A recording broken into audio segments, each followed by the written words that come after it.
laban sa dito that you were able to master? First of all, praise the Lord for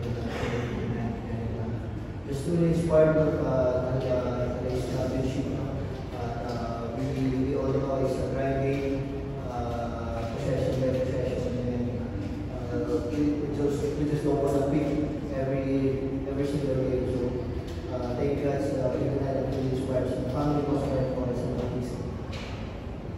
Scotty, being one win away from the title, ano ba sa tingin mo yung susi para makuha nila sa susunod na ito? I think for us, we have to focus not on just one game, no past, no future for us.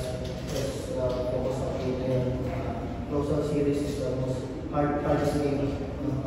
We always talk about that, but let's see what we can do next game. Bibigyan namin yung best namin. Right play at the right time, Hashimura. I made shot on the stretch. But overall, I think it's a team execution. Those guys moving big side. I think yung kick na-open and wala siyang nangyay. Very consistent sa series na to. Bakit? Kaya? Like I said, release parts, fans. Tagal na rin namin yung tinawag ng championship. So I just want to give my all this championship and whatever it takes.